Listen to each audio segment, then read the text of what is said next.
We think it's great and it's important to educate the businesses and our citizens on what their stance is on the legislative issues, and also what's going to be impactful that they're working on for next year, and also so people realize what committees they're on. So if there's a particular area that they're representing that they're interested in, they can reach out to them, but also for them to know how they're working on business efforts for them. We're blessed with a really great Anderson County delegation, we really are. They work well together, and anytime I call them, they answer immediately.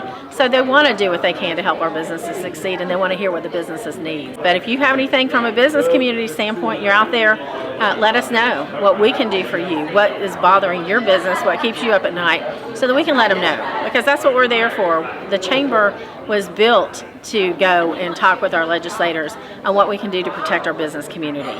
I know a lot of our businesses don't have a full-time lobbyist. They can't. A lot of times they can't afford to do that. We're your lobbyists, so come let us know what we can do and help you with. I serve on 5 committees, each senator does, and one of my committees is education. I'm sure everybody's aware that we've been working on an education reform bill past year. It's just been voted out of the education committee, and that's probably going to be the first thing on the agenda in the Senate. I was part of 6 or 8 meetings in the upstate area, going around talking with teachers groups, listening to their concerns. And as a result of that, I did offer one amendment, and that was to let schools determine their own start date. That amendment did not pass, so I offered a second amendment that said schools could start no earlier than August 8th, because I had talked with the Greenville people, and they said if we could start by August 8th, we know we could get the first semester done by Christmas. And right now, if you're not aware, you know, they don't get the semester done by Christmas. They come back after Christmas, and it's a fairly inefficient way to do things, schedule things, you know, to split the semester up like that. Finally, we did get an amendment passed that would allow schools to start a week earlier, second Monday in August.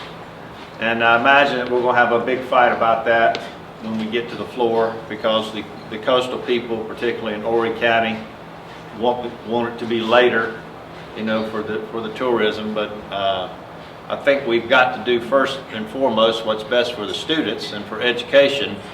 And I think if people are going to the beach, they're going to go to the beach one way or the other.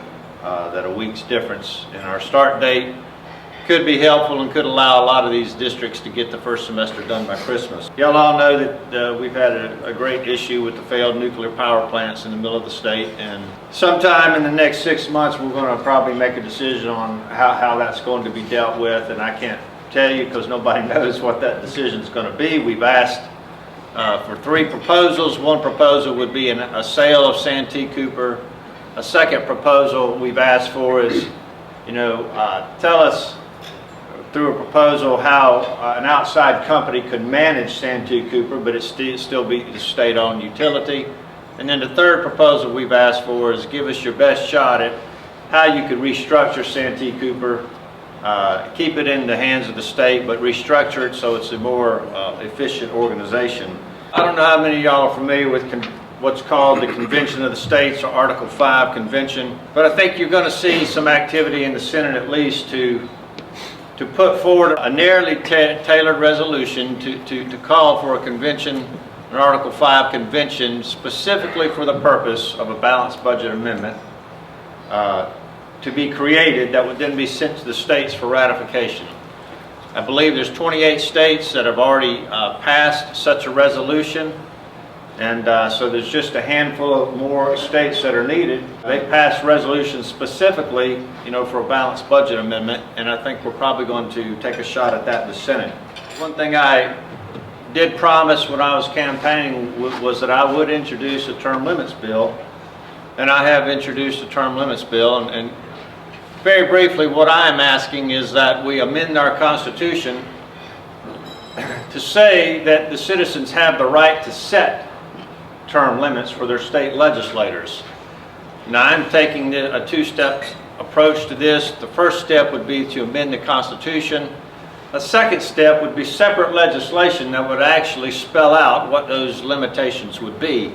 I didn't want to try to make one proposal that would include the term limits in and of itself, because that would give people much too easy excuse for saying they can't support it because they think the term should be 10 years, a limit instead of 12 years or whatever. The first step is simply to put forward a referendum question to the voters, but it has to come through the General Assembly that would say, do you want to be able to vote someday on limiting the terms of your state legislators? I think Senator Cash hit the nail on the head. A lot of this talk in Columbia for the last several years has been education, education, education. And it's so broad, and it's going to take a while to get it done. And there's whether it's, you got the public, whether you're going to do private, you're going to do charter schools, you've got all this different stuff wound into it. Teachers' salaries. If you give the teachers their salaries, well, do you include the stipends for the folks that aren't teachers within the school district? That basically hits your local taxpayers if we don't pick that tab up while we're doing the same thing. So all those not associated with the classroom. I think state employees are coming to it with their pay raises this year as well. You'll see a lot of that go on. So I think this year you're going to see that part, which kind of gets into part of your agenda when you're talking about pension systems. Totally eliminate the state pension system, going totally private. Well, part of the issue with that is such low pay for state employees. You have a lot of state employees in hazardous jobs, so you almost need that disability benefit for the prison guards, for the highway patrol. You do have the optional retirement system that was put in underneath Mark Sanford. Part of that purpose of having that option for those folks that, our prison guards up until a couple of years ago were making $23,000 a year. So I don't know how you're going to save in a 401k for your retirement when you're making $23,000 a year. And you essentially, with a family, you're on food stamps, you're on Medicaid, or everything else. So you do have the state system there. We have been increasing those salaries too as we go on. Class 1 police officers, I think, are now up to $28,000. Teachers, I think we're getting them up to $35,000. So things are beginning to progress. We are going that direction. But you're going to see a lot of different things in Columbia. Something that I'm working on and have been working on for years is broadband. And you look at South Carolina, a rural area, you look at all the initiatives we want to do, whether it's job creation, whether it's health care, whether it's just communicating with the world. There are areas, and if Mike Gambrell were here, he lives in rural Anderson County. Filter Plant Road does not have internet service. Anderson County, believe it or not. So how are we going to take the e-learning like we do in District 5, which is saving us money, we're eliminating snow days, kids are going to go. We're spending millions of dollars. We created a pathway program for kids to be able to go get dual enrollment, to go to college while they're going to high school. But if you're in an area that doesn't have broadband, Grayson at Tri-County Tech, you can't turn a paper in anymore. It has to be uploaded. Your assignments are loaded. So you have to get into the real world. We're given dual enrollment, but there's a lot of kids that can't do dual enrollment unless there's a Starbucks or a McDonald's nearby, and they got to have a car to be able to go there to do their assignments, get their work, and do the things they need to do. So it's just that basic building block has to be put in place, and that's something we've been working on. We've got money to do it. Other states are doing it. We're getting behind the times if we don't now. We talk about health disparities in health areas. We got a captive audience already in school. All we got to get is the telemedicine to the school with a robot. We got to work a little bit smarter, not so much harder with what we have. You can't have someone in one school on an A-B schedule, one on a block. How are you going to do dual enrollment? You all got to be on the same page. Get broadband, get everybody on the same schedule. I think it will be my number one priority is to get that. It's out of the House, it's in the Senate. I've been working with the senators on that part. Columbia is not like Washington, D.C. We do actually work with the other parties some, and we certainly find those places where we have commonalities and move forward. And we got the vaping bill through, and we worked really hard on that. And I'm also working with another female colleague that's also a Democrat, and we're working on some bills to address the massage parlor issues in the state. Senator Cash actually has a gun bill right now. If you're a church, you can set up a security system and that type of thing to protect yourself when you're worshiping. However, as a lot of you know, in our area especially, we have a lot of schools that rent to churches on Sunday morning, and because that is on the school property, that they can't do that. The bill would basically just say someone that was trained could carry if the church so gave them permission, so that those places of worship are protected as well. And so it's actually Senator Cash's bill, an idea. I dropped the sister companion bill in the House just to help. He has moved it through the Senate unanimously, and so we're going to be working really hard. I've kind of committed to him to try and get that out of the House side this year. Basically, we have spent our off session just getting ready.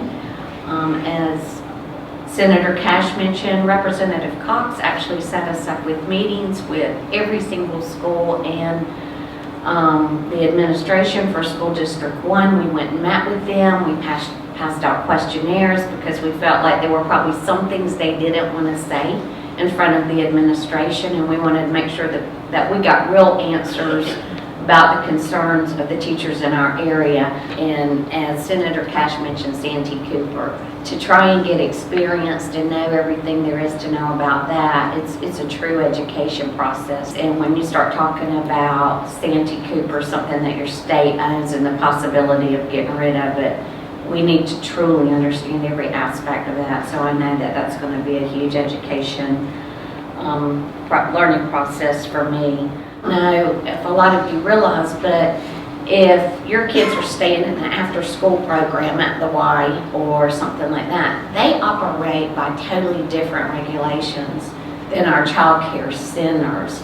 And I think that we've probably over-regulated a lot of these child care centers, and we need to look at these regulations. We want our children to be safe, but I think that's where a lot of the cost is coming from, and I think that's something that we probably need to open up and look at closely. Unfortunately, our county has some of the worst DSS numbers in the entire state, and we certainly do not want to be known for that. And so we have put together sort of a small little group to address that, and we've spoken with DSS, we've met with them, we've met with the judges, we've been working with some of the folks at the state level, and we are just bound and determined to change those numbers and put us closer to the bottom and not at the top. So we've put in a lot of time and a lot of effort there, and we'll continue to do so. A couple of things I think you're going to see on our side this year that we really haven't talked about.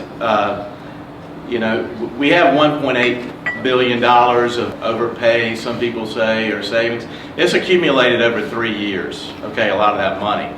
So we're going to have recurring and non-recurring funds. What I'm hearing right now is you're going to see it go in, some of it go into reserve, some of it go into tax breaks for you and for the people here. And then we're going to make sure the teachers, our promise to them is taken care of, and we can actually get the money into the classroom. I'm on the Labor, Commerce, and Industry Committee. I serve on the Public Utility Committee there, and I also serve on the Insurance Committee. Then on Legislative Oversight, I chair the Healthcare Subcommittee on Healthcare Regulations, and we just finished up Department of Mental Health. Hopefully we'll do some really neat things with mental health down the road. I'm a big believer in preventative mental health care. I think we need to be in the schools with mental health counselors, at least one counselor per 2 schools at least. I think it's a lot more efficient for us if we handle mental health on the front end from a preventative early diagnostic standpoint, addressing it early, than waiting till later on to actually deal with those things. The other thing is I have Health and Human Services coming up this year. Health and Human Services is kind of like the Medicaid clearinghouse. They do a lot of different things.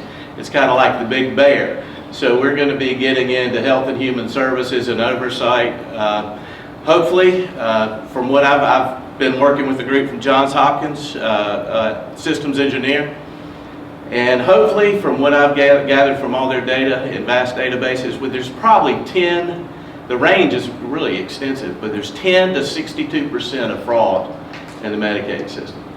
So, you know, it's tough to expand something when you got that much fraud. So hopefully we're going to take a deep dive We're going to look at all those issues within the Medicaid system. I am Wes Cox. I represent District 10, which for those of you who don't know, that includes the White Plains, Piedmont, and Powdersville communities of Anderson County. It also includes part of Pickens County and Greenville County. So I have 3 counties that I have to do this for. Particularly for this group, we have a 3 or 4% unemployment, and you got to think that anybody that can get a job or needs a job has the ability to get a job. But then we realize not everybody can get a job. Not everybody has those things. And for me, one of the things we really need to start looking at in the upstate and in the state as a whole is the barriers to workforce entry.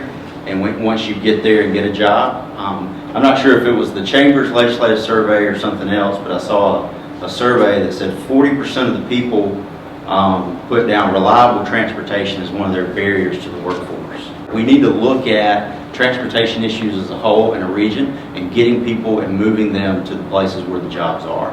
In broadband, Representative White's already touched on that. That's a huge thing. If we can knock out those 2 things, then we'll be down to 1% unemployment. And another thing that's a huge issue is mental health. And that's something we really haven't talked about in the last 15 years in the state. And so I think that's a 3rd prong thing that we really need to start looking at and making sure that those services are affordable, available, and in every community, so that those people that do get jobs can keep their jobs because they're not scared to get up in the morning and they're not scared to go to work. When things get to the floor, when things get passed, that's not really a good time for us to hear from you. We need to hear from you on the front end. We need to hear from you when you know of something that's affecting your job, your livelihood, your community. We need to hear from you so we can be proactive in getting those things done and trying to make a difference on that legislation and issues you're having. If there's not legislation, issues you're having, you need to reach out to us and so we can try to fix those issues. 2 of the things that I said when I ran this past year, or 2 years ago, was I wanted to try and get resources into my community, resources into my district that hadn't been done in the past, and I'm proud to say we've accomplished that. We've got $80,000 in local delegation money going to Powdersville, going to Piedmont in District 10, so I'm proud of that. That's the first time that money's gone up there for these purposes in over 10 years. So I'm really proud of that, proud of being able to do that. And I wouldn't have been able to do that without everybody up here and learning from them and talking to them and trying to figure out and getting them to vote with me and do that. So I appreciate everybody doing that. We're a team. We try to work together in Columbia and at home. We try to represent you well and make sure that the things that are going on in Belton, that we care about them in Powdersville and in Anderson. It's an honor and a privilege to serve you. And if you ever need something from me, just call me and I'll do the best I can to figure it out.